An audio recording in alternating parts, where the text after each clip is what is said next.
আল্লাহ রাব্বুল ইজ্জাতুল জালাল রমাদানকে দামি বানায় দিলেন। অন্য সব মাসের তুলনায় রমাদানকে আল্লাহ দামি বানালেন, সাইয়্যিদুশ শুহুর বানায় দিলেন। সব মাসের উপরে দামি মাসের নাম রমাদান। সব রাতের চাইতে দামি রাতের নাম লাইলাতুল কদর। সব কিতাবের চাইতে দামি কিতাবের নাম আল কোরআন আল কারীম। সমস্ত নবীদের সাইয়্যিদ বানায়া ওয়া বিয়াদি লিওয়াউল হামদ ওয়ালা ফখর। সব নবীদের সামনে আমার নবী সেদিন থাকবে। নবীজির হাতে প্রশংসার ব্যানার থাকবে, আল্লাহর প্রশংসার ব্যানার। নবীজির হাতের মধ্যে নবীজি নিবেন, সবার সামনে নবীজি থাকবেন।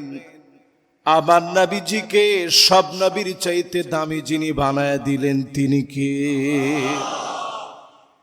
উম্মতের দিক থেকে সমস্ত উম্মতের ভিতরে দামি উম্মত বানানোর জন্য আল্লাহ রাব্বুল ইজ্জাতুল জালাল স্বল্প আর অল্প হায়াতের ভিতরে এই উম্মতকে এত দামি বানায় দিলেন।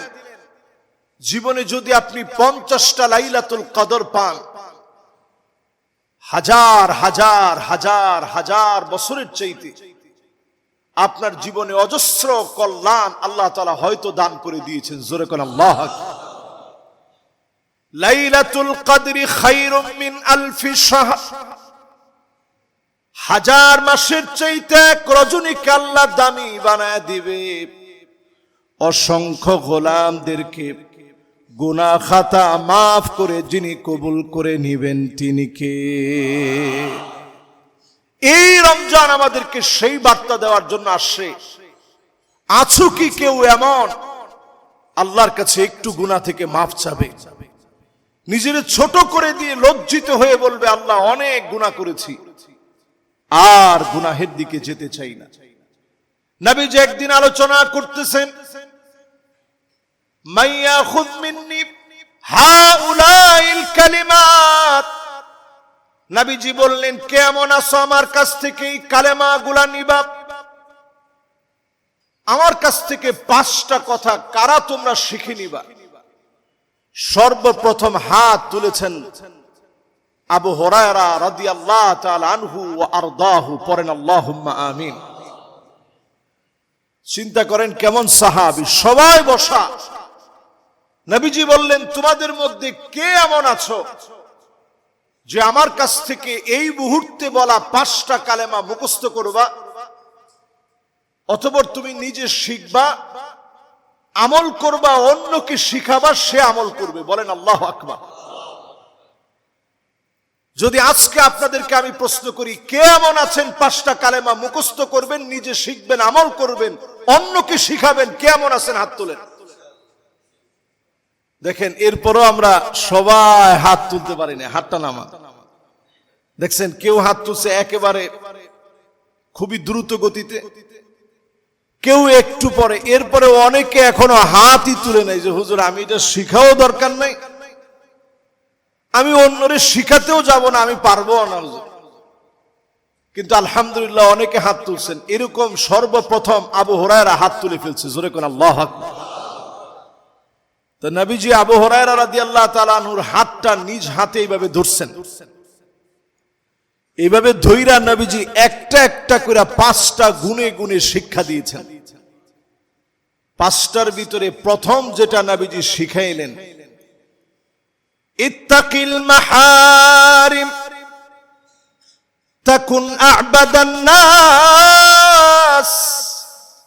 হারাম ছেড়ে দাও, হারাম বর্জন করো, তোমাকে যিনি ওলিদের ওলি বানায় দিবেন তিনি কে? সুপারলেটিভ ডিগ্রি, সাধারণ ওলি না। ইসমে তাফদিল আরবিতে বলে, ইংরেজিতে বলে সুপারলেটিভ ডিগ্রি। এটা সর্ব উত্তম ওলি বোঝানো হয়। নবীজি বললেন তাকুন আ'বাদান নাস, সবচেয়ে বড় ওলিদের ওলি আল্লাহ তোমাকে বানাবে।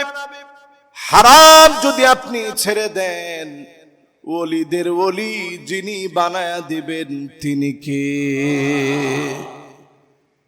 তাহলে এক নাম্বার নসিহা, আবু হুরায়রা রাদিয়াল্লাহু তাআলা আনহু ওয়া আরদাহু তিনি হাত ধরে বললেন, নবীজির হাতের মধ্যে আবু হুরায়রার হাত, বললেন এক নাম্বার আঙ্গুলটা উঠাও। এরপরে এক নাম্বার আঙ্গুলটা উঠিয়ে নবীজি শিখিয়ে দিলেন, হারাম ছেড়ে দাও, তোমাকে যিনি ওলিদের ওলি বানায় দিবেন তিনি কে? তো এক নাম্বার, ইত্তাকিল মাহারিম তাকুন আ'বাদান নাস। হারাম যদি আপনি বর্জন করতে পারেন, ওলিদের ওলি যিনি আপনাকে বানায় দিবেন তিনি কে? এটা এক নাম্বার। হারাম ছেড়ে দেন। একজন নবীজির কাছে আসছেন, নাসিহা শুনতে চেয়েছেন। নবীজি বলছেন মিথ্যা ছেড়ে দাও। কেউ আসছেন, নবীজি বলছেন প্রতিবেশীর সঙ্গে সুন্দর আচরণ করো। কেউ আসছেন, নবীজি বলছেন আজ থেকে তুমি তোমার পিতা মাতার সাথে সুন্দর আচরণ করো। কেউ আসছেন, নবীজি বলছেন আফশুস সালাম, ব্যাপক হারে তুমি সালাম দিয়ে দাও। যার জন্য যেটা প্রযোজ্য ছিল নবীজি সেটা বলে দিয়েছেন। একটা নসিহতের কারণে জীবন পরিবর্তন হয়েছে। নবীজি সাল্লাল্লাহু আলাইহি সাল্লামের হাদিসের এই অংশ দিয়ে যদি আপনি জীবন গড়েন, হারাম ছেড়ে দেন, আল্লাহর ভয়ে আপনি হারাম ছেড়ে দেন। আল্লাহকে ভয় পেয়ে যারা হারাম ছাড়বে, হারাম যারা বর্জন করবে, ইত্তাকু, আল্লাহকে ভয় করো। 84টা আয়াতের ভিতরে 88 বার আল্লাহ পাক বললেন, গোলাম আমি আল্লাহরে ভয় করো, গোলাম আমি আল্লাহরে ভয় করো। আল্লাহকে যদি ভয় করার মতো ভয় করেন, আপনাকে যিনি দামি বানায়া দিবেন তিনি কে? এক নাম্বার নসিহা। 2 নাম্বার নসিহা, নবীজি বললেন ওয়ারদামা কাসামাল্লাহু লাক তাকুন আগনান নাস।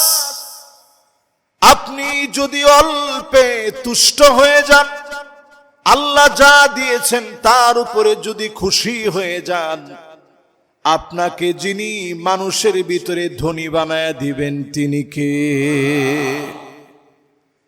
আমরা ধনী মনে করি যে বাড়ি 3-4টা আছে, এটাই ধনী হওয়া।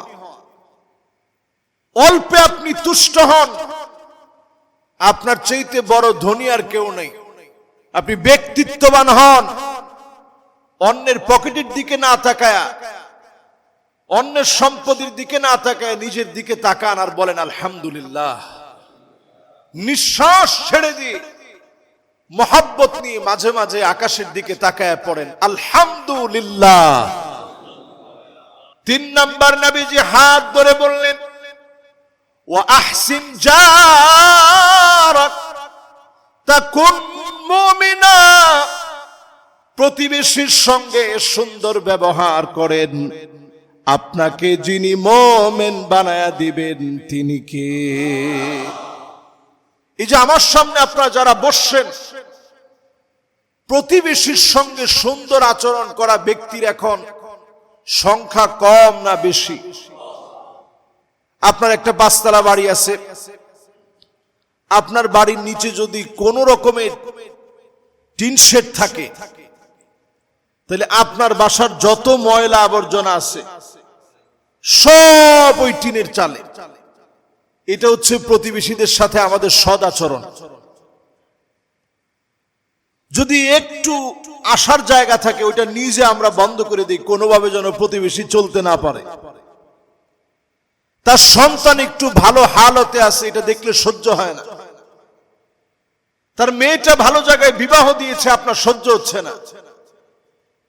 এই হিংসা যদি মনের ভিতরে থাকে, রমজান মাসে আপনি আল্লাহর কাছ থেকে ক্ষমা পাবেন।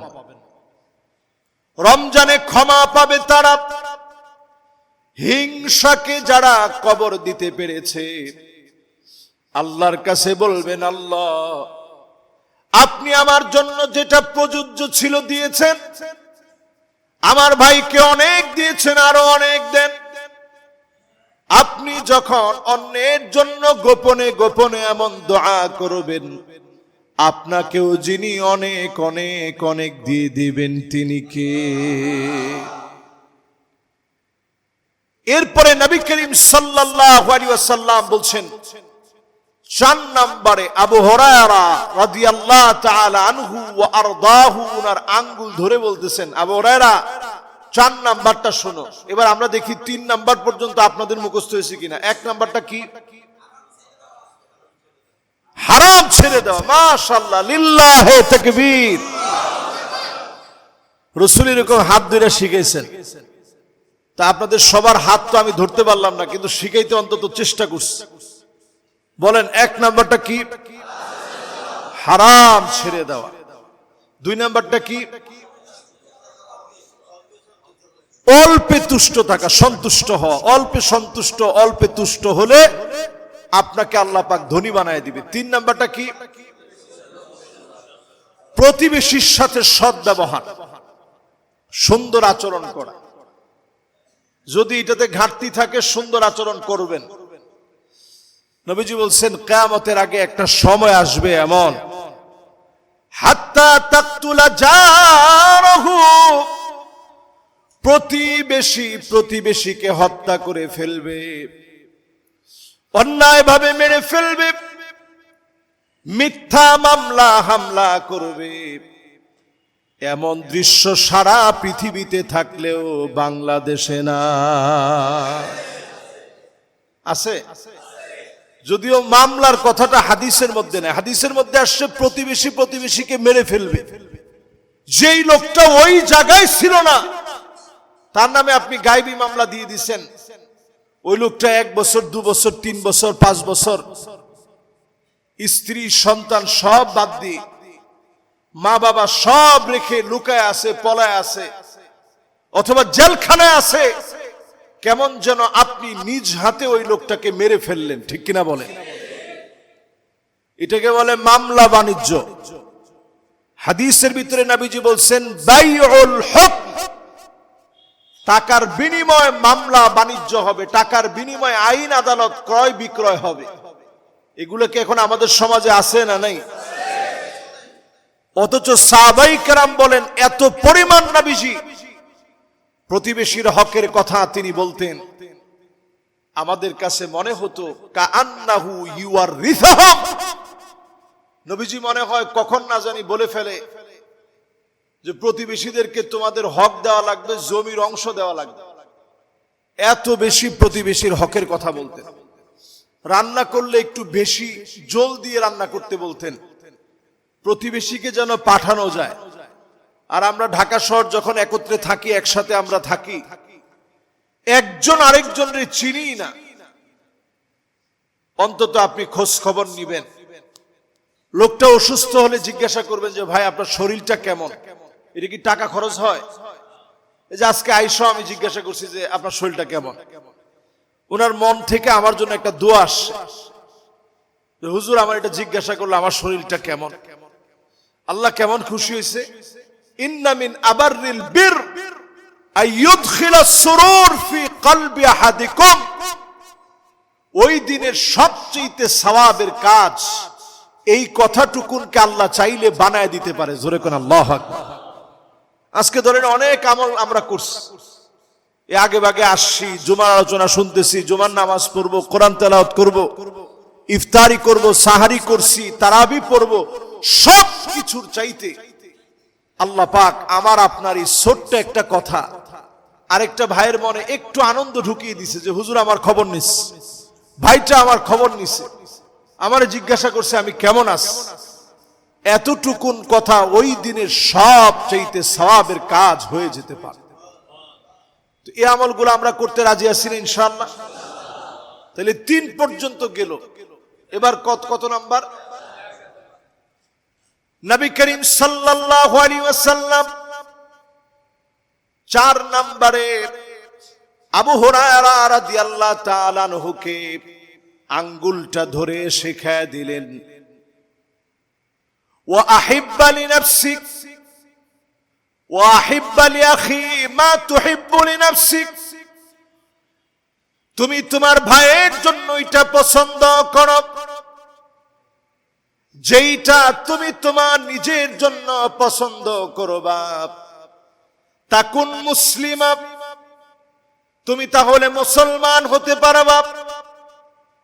মান ওয়াকা, যেই লোকটা অন্য ভাইয়ের জন্য কুয়া খনন করবে, ফাকাদ ওয়াকা ফীহি। মান হাফারা বিআরান লিআখিহি ফাকাদ ওয়াকা ফীহি। অন্যের জন্য যদি কুয়া খনন করেন, ওই কুয়ার ভিতরে আপনি নিজে পড়বেন।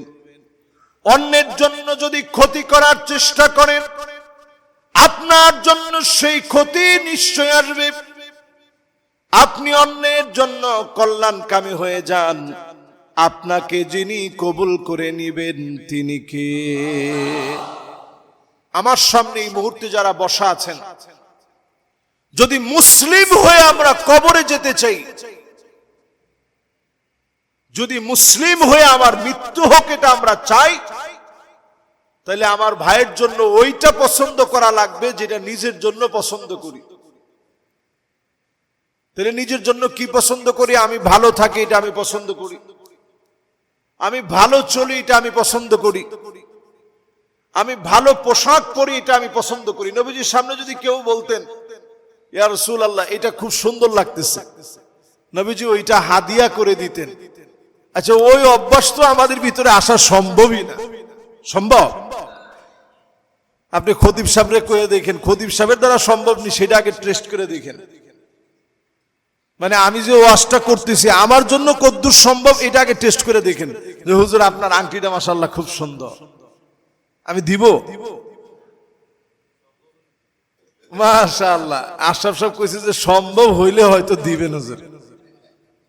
তাহলে চিন্তা করেন, হয়তো এটা আমরা দিতে না পারলেও মনের থেকে অন্তত চাবো আমার দ্বারা যেন কেউ ক্ষতিগ্রস্ত না হয়, আমার দ্বারা যেন কেউ কষ্ট না পায়। যদি কেউ কাউকে ভুলবশত কষ্ট দিয়েও ফেলেন, রাগের মাথায় সবসময় তো মেজাজ এক থাকে না।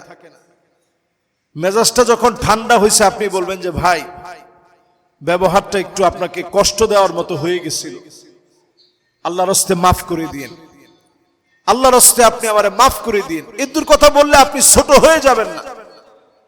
আপনি সামান্য দুই এক কথা এই কথাটা বলে দিন যে ভাই ব্যবহারটা একটু কর্কশ হয়ে গেছিল, আল্লাহর রাস্তে আমার একটু মাফ করে দিন। এদুর যদি আপনি বলতে পারেন, হয়তো হতে পারে যিনি আপনাকে এটার কারণে মাফ করে নাজাত দিয়ে দিতে পারেন তিনি কে? তাকুন মুসলিমা, নবীজি বললেন মুসলিম যদি তুমি হতে চাও, তোমার ভাইয়ের জন্য তা পছন্দ করো যেটা তুমি তোমার নিজের জন্য পছন্দ করো।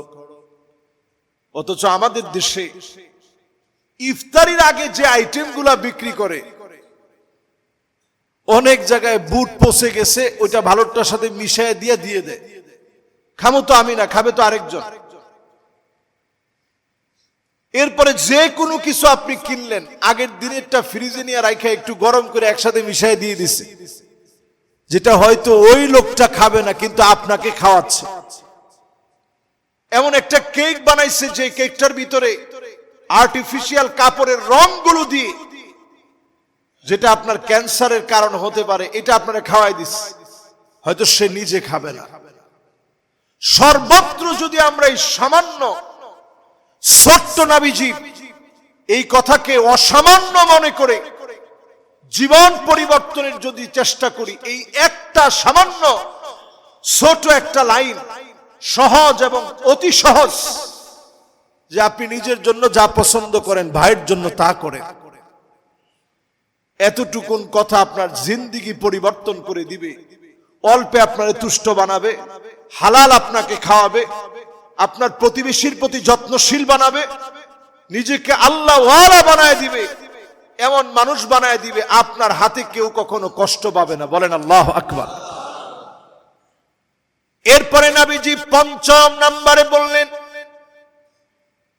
সাহাবায়ে কেরাম রিদওয়ানুল্লাহি আলাইহিম আজমাইনরা বসা, আবু হুরায়রা রাদিয়াল্লাহু তাআলা আনহুর হাত নবীজি ধরে রাখলেন, আদর করে পঞ্চম নম্বরে নবীজি বললেন,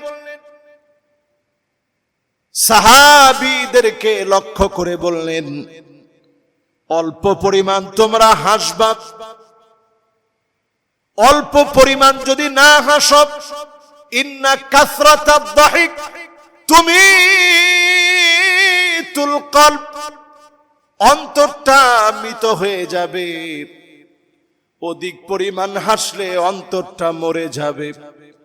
এই অন্তরকে যদি জীবিত বানাতে চান, অল্প পরিমাণ হাসেন, অধিক পরিমাণে কান্নাকাটি করেন।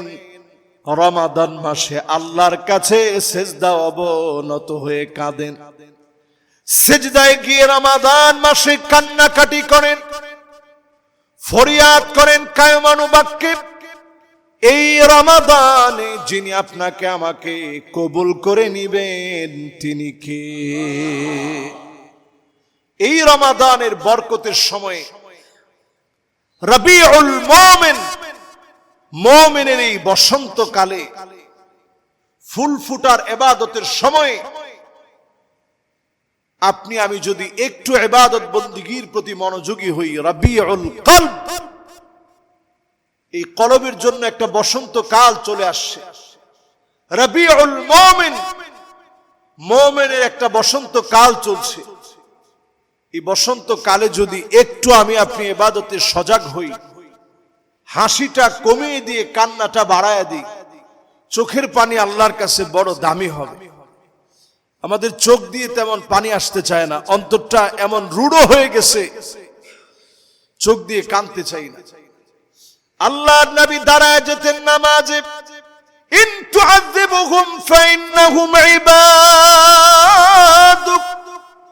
আয়াতে কারীমা তেলাওয়াত করতেন। দুইটা চোখ বেয়ে বেয়ে উম্মতের জন্য নবীজি কাঁদতেন, অজর ধারায় চোখের পানি গুলা গড়ায় গড়ায় পড়ত। নবীজি অজর ধারায় চোখের পানি ছেড়ে দিয়ে কাঁদতেন। নবীজি আমার সেজদায় গিয়ে গিয়ে কাঁদতেন, উম্মতি উম্মতি বলে বলে কাঁদতেন। নবীজি সেদিন আল্লাহর সামনে হিসাবের দিনে কাঁদবেন। আল্লাহ পাক বলবেন, ওগো নবীজি, আপনার কান্না করার কারণ কি? নবীজি সেই দিন বলবে, আল্লাহ, কোথায় আমার উম্মত, কোথায় আমার উম্মত? আল্লাহ পাক বলবেন, ইশফাতু শাফা, ওগো নবীজি, যাকে মনে চায় শাফাত করেন। সাল তুতাব, যা মনে চায় আপনি চান। চাইতে দেরি, যিনি পুরা করতে দেরি করবেন না তিনি কে? সেই নবীজির আদরের উম্মত, মুহাব্বতের উম্মত যারা আমরা বসা আছি। নবীজির প্রতিদিনের একটা আমল ছিল, আল্লাহর কাছে কাঁদতেন, আল্লাহর কাছে চোখের পানি ফেলতেন। হাদিসের মধ্যে আসছে, আইনানে লা তামাসসুহুমান নার, দুইটা চোখ জাহান্নামের আগুনে জ্বলবে না। আইনুন বাকাত মিন খাশিয়াতিল্লাহ, যেই চোখ আল্লাহর জন্য কাঁদবে ওই চোখটা জাহান্নামের আগুনে জ্বলবে না।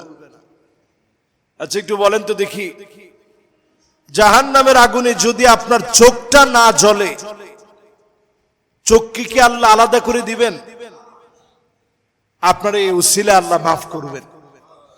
এই জন্য চোখ দিয়ে মাঝে মাঝে একটু 2 ফোঁটা পানি ফেলে কাঁদবেন আল্লাহর কাছে। মুরাকাবার হালতে একা একা বসে গুনার কথা স্মরণ করবেন, আল্লাহর নিয়ামতের কথা ভাববেন, চোখ দিয়ে 2 ফোঁটা পানি ছেড়ে দিবেন, আল্লাহ আপনার দামি বানায় দিবে। হাসি বন্ধ করবেন। যদি হাসতেই হয় মুস্কি হাসি হাসবেন। অট্ট হাসি হাসার সুযোগ মুসলমানের একেবারেই নাই।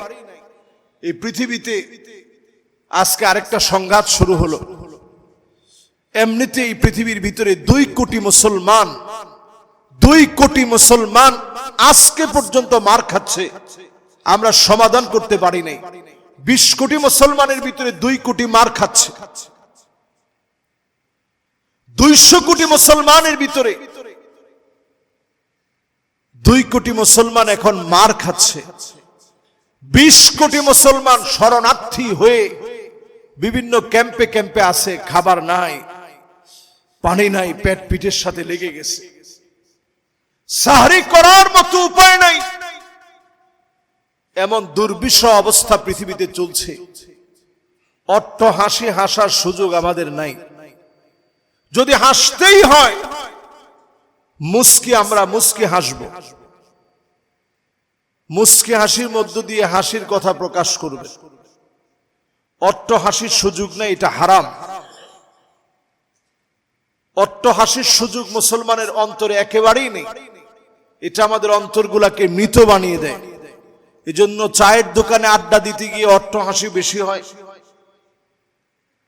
এজন্য এই আড্ডা বর্জন করা। ওইখানে গীবত বেশি হয়, এজন্য এই আড্ডা বর্জন করা।